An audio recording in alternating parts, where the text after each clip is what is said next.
Ilang mga residente sa Sariaya, Quezon nangangamba ngayon dahil sa posibleng pagguho ng lupa sa bayan. Ito'y dahil sa rumaragas ang daloy ng ilog na mas pinalakas pa ng bagyong Christine. Si Isaiah Mirafuentes sa Sentro ng Balita Live. Angelique, kalunos-lunos ang naranasan ng mga residente dito sa Barangay Bantilan, Sariaya, Quezon. Ito ay bunsod ng malalakas na pag-ulan na sinabayan pa ng rumaragas ang ilog at nilamon na nito ang lupa na nagresulta ng pagbagsak ng 8 konkretong bahay na sumabay na rin sa agos ng tubig sa ilog. Tila tuliro at hindi alam ni Lloyda ang gagawin kung paano muli siyang magsisimula. Yan ay matapos makabilang ang kanyang tahanan sa 8 kabahayan na nasira at tinangay ng rumaragas ang ilog. Ito dahil sa ulan na dala ng bagyong Christine at malakas na agos ng ilog sa kanilang lugar. Nilamon na ng ilog ang lupa at mga kabahayan. Para kung wala po, parang sabi ko wala na yung pinaghirapan naming bahay. Wala na kaming uuwian. Paano kami ngayon? Paano kami magsisimula? Nasa halos 20 metro ng lupa ang nilamon ng ilog Bantilan dito sa Sariaya, Quezon na dulot ng bagyong Christine. Sa kabutihang palad ay walang nasaktan sa insidente dahil nauna nang lumikas evacuation center ang mga residente sa lugar. Subalit, karamihan sa mga kagamitan nila ay nadala na ng agos ng ilog. Eh di, panibagong sikap po ulit. A-adjust po ng konti. Pag mangyari na naman po to, gano'n na naman po. Nasa 70 pamilya ang naninirahan malapit dito sa Ilog Bantilan at nangangamba sila dahil sa baka magtuloy-tuloy pa ang pagbagsak ng lupa.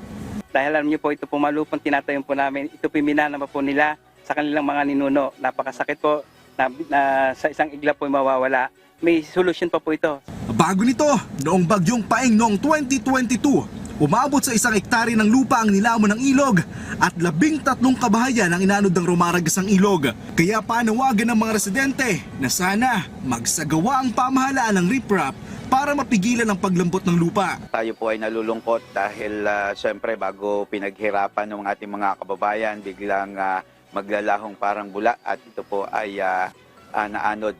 Yung ilog na yan ay pinagbabagsakan ng tubig mula sa Laguna, Batangas at ito ay ang kailangan nito siyempre ay magkameron tayo ng recrap dito. Ang pinakang the best po bago po ang ating mga ari-arian, ang importante po lagi nating isasalbay ang ating mga sarili. Ano po, siyempre lahat po tayo kailangan bumangon sa mga ganitong kalamidad. Sa kasulukuyan, namamalagi muna ang mga pamilyang nawalan ng bahay sa kanilang mga kamag-anak. Isang anak talaga pong nalaglag din, tsaka po yung sa akin. Ari naman po sa isa ko, ay di ari nga po, hindi na rin po matitirahan. At talagang pong, yan nga po kita natin, ang nangyari opo. Kinain na ng tubig, wala na. Humingi ako ng tulong, gawang 7 ang aking anak. Kabilang sila sa mga residenteng umaasa na sana makabangon sila mula sa panibagong unos na kanilang pinagdaanan.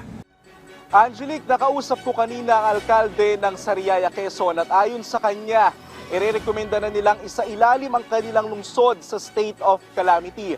At simula nga kanina nang dumating tayo dito sa Quezon Province ay wala pa tayong nararamdaman o nararanasang pag-uulan at napansin na rin natin ang ilang mga residente na nagsisimula ng maglinis ng kanilang mga bahay o ng kanilang mga nulubog na bahay. Angelique?